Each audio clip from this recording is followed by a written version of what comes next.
Imagine I sat you down. Imagine that I asked you to describe your interpretation of evil.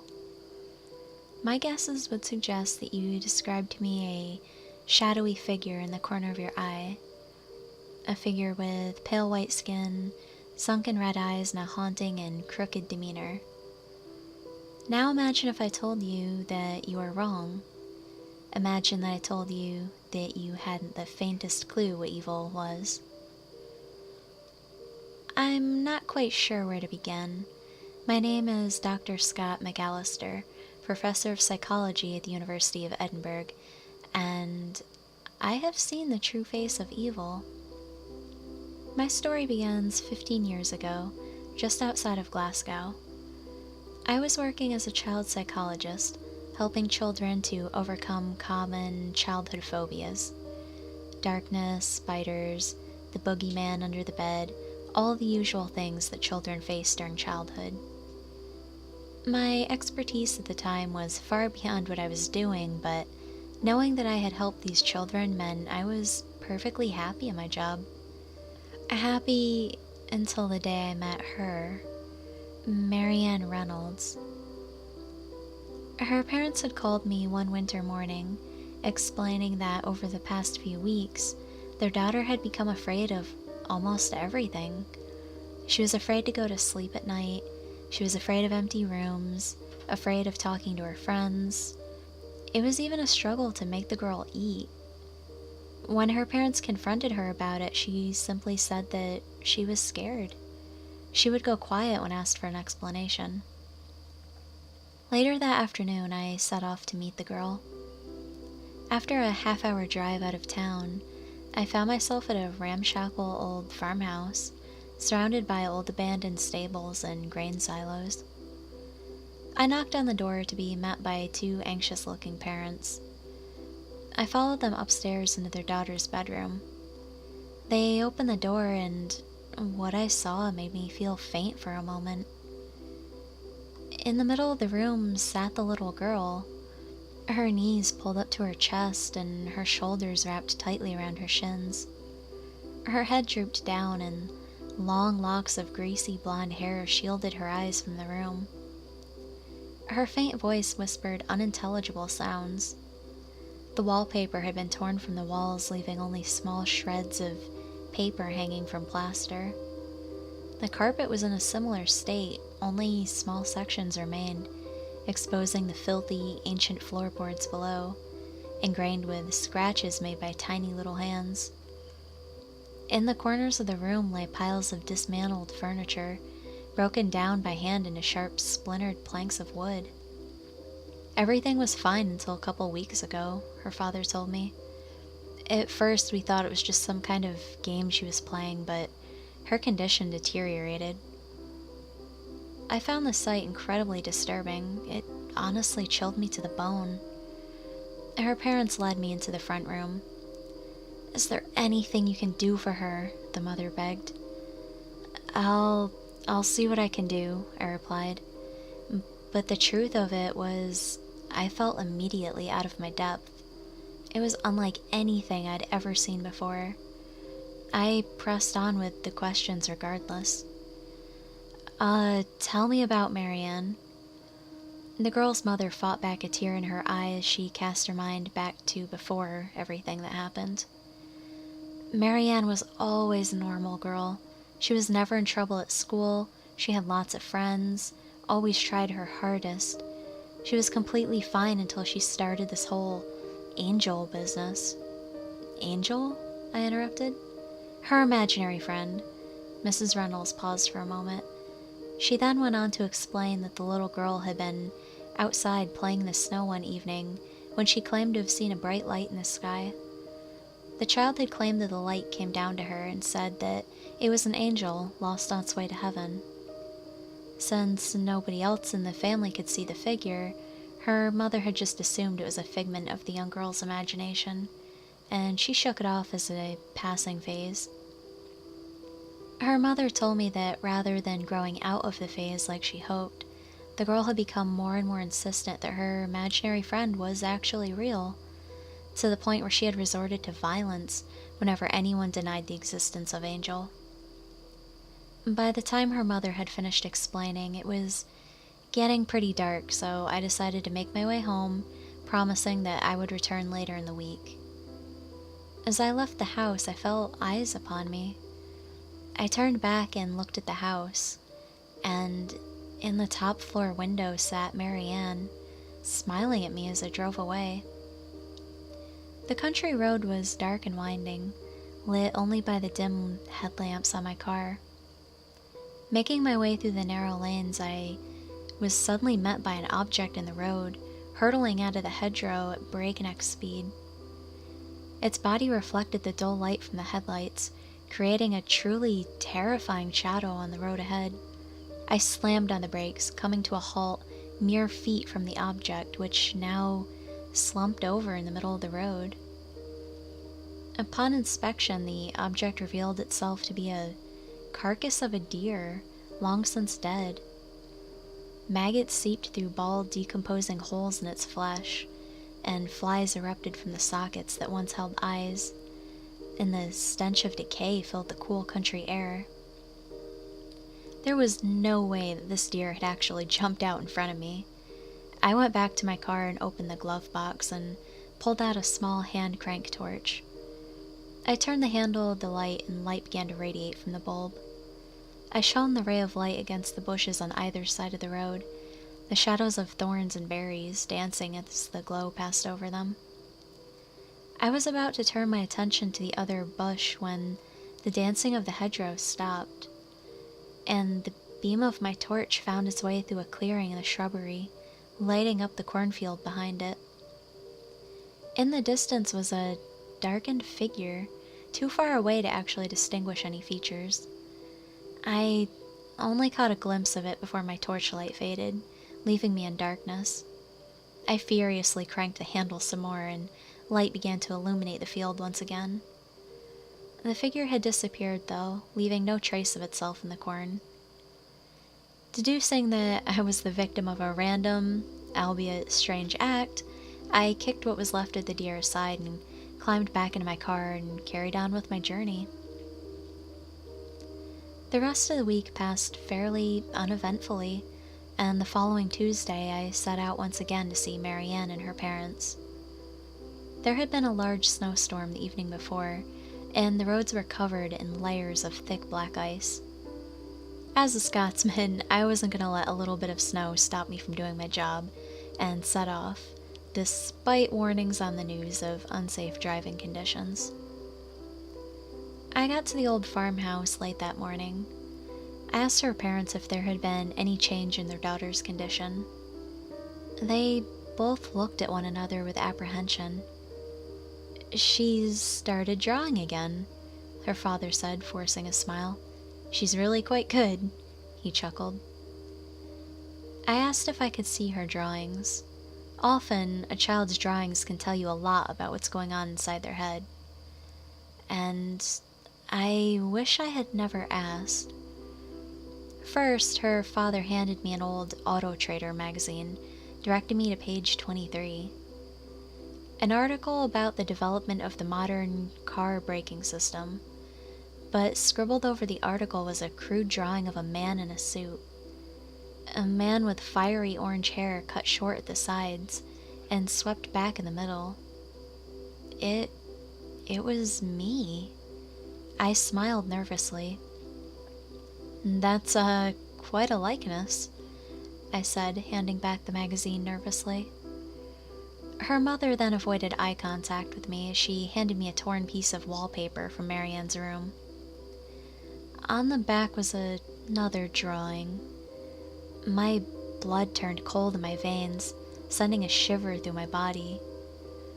On the paper was a crayon picture of a dismembered deer, maggots seeping from open wounds and flies hovering around crossed-out eyes. Above the deer stood Marianne, holding hands with a tall, shadowy stick figure. The existence of these drawings disturbed me. I asked if I could go speak to Marianne. Her parents hesitated before leading me upstairs to the child's room. Upon entering the room, she sat upright against a radiator by the window. I barely had time to say anything before Marianne spoke. "Go away, Mommy and Daddy. Let me talk to the man." They both instantly obeyed, quickly closing the door and dashing downstairs as fast as their feet could carry them. "What are you doing here?" Marianne asked, in a tone far from the sweet, polite demeanor I had expected from a girl her age. "You might as well sit down if you're going to be here." I moved closer to the girl and sat down on the floor in front of her. "No, not there. Angel doesn't want you to sit there," she snapped. I shuffled backwards across the floor, increasing my distance with Marianne until she finally spoke again. "There, that's far enough." I opened my mouth to speak to the girl, but before I had a chance, I was interrupted again. "You shouldn't even be here." Shocked by her attitude, I tried to reason with the girl. I explained that her parents were worried about her and her imaginary friend. "They don't even believe that Angel is real," Marianne scoffed. I told her that Angel wasn't real, that he was just a figment of her imagination. I told her that it was all part of a game that she didn't even know she was playing. "So you don't believe me either?" she yelled. "All he wants is for you to believe. We showed you that he was real." The drawing on the wallpaper suddenly came to mind. I had tried to rationalize, but there was no way that she could have been involved. I became lost in my thoughts for a moment until Marianne's voice brought me back to reality. "The deer?" she said. "Why don't you want to believe?" I was truly terrified, and every instinct was telling me to run, to leave the house and never come back. But I pressed on, asking the girl more and more questions. Avoiding the subject of Angel, I asked about her friends. She told me that her friends didn't believe her either, and that they would never be real friends, not the way that Angel was. "It doesn't matter if they don't believe me now, though," she smiled. "What do you mean?" I replied, dreading the answer that the girl would give me. "Because Angel showed them. It's such a shame that the dead don't remember, though." That was one question too far. I pulled myself up as fast as I could and left the room. Leaving the house, her parents stared at me and asked where I was going. I swallowed the lump in my throat and told them that I was done for the day. I was gonna go home and review my notes and see what I could do for their daughter. The guilt was incredible, knowing that deep down I had no intentions of returning to that house again. I climbed in my car, driving away as fast as I could down the icy country roads. The winding road eventually led to a hill. I slowed down to avoid slipping on the ice before heading down the hill, gently pressing down my brake to slow my descent. To my horror, though, the brake did nothing. My car carried on down the hill, spinning and increasing in speed as the distance between me and the old oak tree at the bottom of the incline drew ever shorter. Pulling myself free from my seatbelt and reaching for the door, a sharp pain shot through the side of my ribcage, followed by a powerful jolt causing my body to collide with the side of the vehicle and whatever sharp object was impaling it. The last thing I saw was a black, shadowy figure walking down the road and slowly disappearing into the distance as my vision blurred and I lost consciousness. I honestly remember very little from this moment. I remember watching strip lights go by as various doctors shone torches in my eyes and pumped me with enough morphine to kill a horse. After that, all I remember is waking up in a hospital bed. It had been 2 weeks since my accident when I finally came around. Upon awakening, I was greeted by Marianne and her parents. They told me how lucky I was to be alive and how truly sorry they were that my trip out to their house had almost gotten me killed. They told me to take some time off to recover before heading back out to help with their problem. Fuck, I thought, remembering all that had happened, wishing the accident had just killed me. "Come along, Marianne. We'll let Mr. McAllister get some rest now." Marianne's parents left the room, leaving me alone with their daughter once more. Her hair was a mess and her clothes were soiled. Her arms and legs appeared weak and malnourished. "You see now? Angel is real," she said, before following her parents down the hallway. It was several months before I was actually well enough to get back to work, and enough guilt had built up inside me to force myself to go back to that godforsaken house. It was one summer's day when I finally decided it was time to head back. I made my way out of town and back out to the old farmhouse the family lived. I spoke with her parents on arrival, who told me that their daughter's condition had deteriorated even further.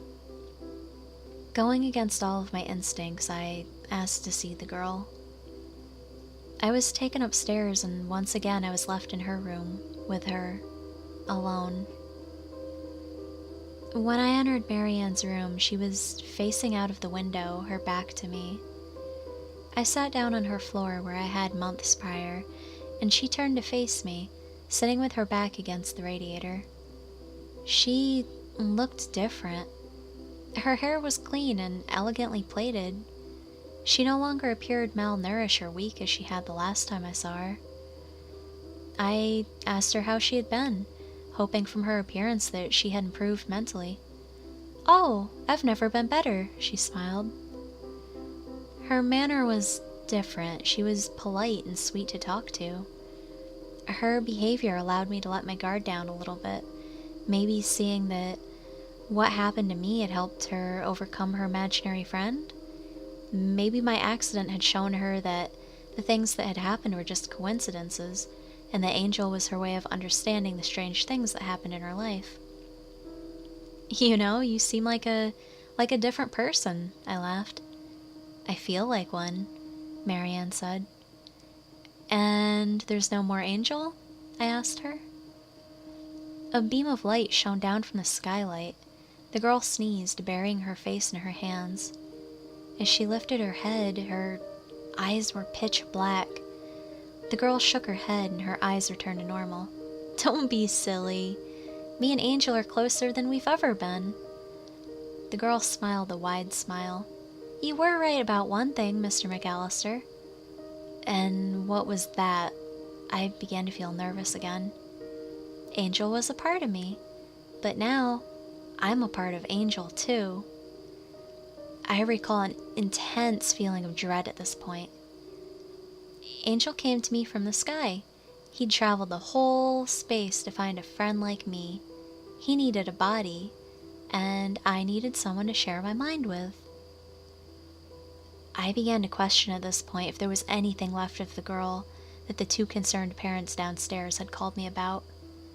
Marianne's eyes turned black again.